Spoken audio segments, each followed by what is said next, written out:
core strategy at the beginning was basically to create a capacity within the EIF that would basically roll out the technical services that EIF has been set up to provide in terms of grant funding, lending, lending products, and also all the other technical services that are expressed in the EIF mandate.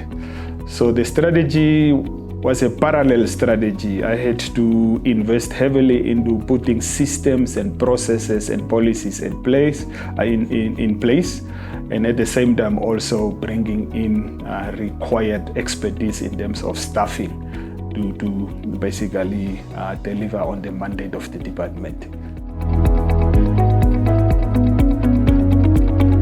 The most rewarding and the one that I really appreciate a lot is the opportunity that was afforded to me to start and build this operations department from ground zero.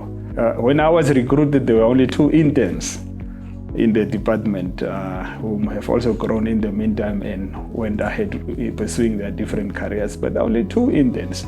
And then I joined the department with them and really worked very hard over these 10 years that I am surrounded by highly specialized people who are now about 18 in total, starting from only 3 members. So that's quite something that was very rewarding. Number 2 is also the success that we reached in terms of, in a very short space, raising about $40 million worth of climate change funding from the Green Climate Fund at first attempt.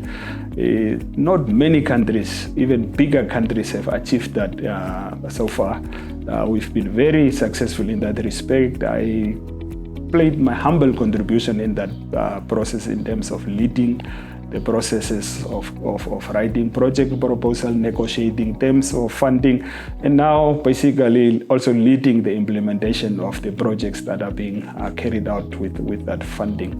And thirdly, returning to the youth, I also run a small program with the approval of our board, which we call the Young Professionals Program, where I take fresh graduates from the 2 universities from the environmental sector, expose them to workplace, give them something small in return for their time and effort, but basically encouraging more young Namibians to pursue studies in the environmental field as broad as it is. That has been, I can count almost up to 30 young people that have gone through the EIF and especially the operations department under that program. Many of them have moved on and are now occupying positions of responsibility in different entities. The good ones we've retained, and we've groomed them and we've grown them within the EIF, some of them now performing very specialized roles that I referred to earlier. So that's really something that I'm also extremely proud of. The Nila Lake project is actually not our own project as EIF. It's a project of the Namibian government through the Ministry of Environment, Forestry and Tourism. It is financed by the Global Environmental Facility, we call it GEF, to basically support the Namibian government in addressing some of their obligations in terms of addressing poverty, addressing environmental challenges in Namibia. But this one focuses on certain predefined landscapes in northern communal areas.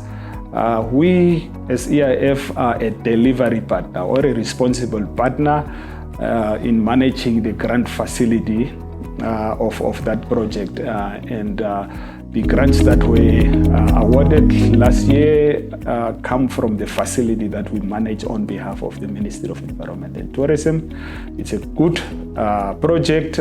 We are now busy reviewing and screening a second round of applications by the communities from those predefined landscapes.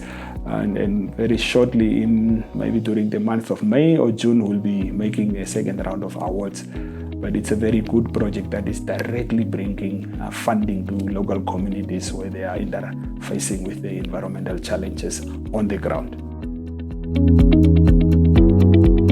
I think the fund needs to basically now consolidate on the strengths that they have built so far. We must now invest more in our systems and processes.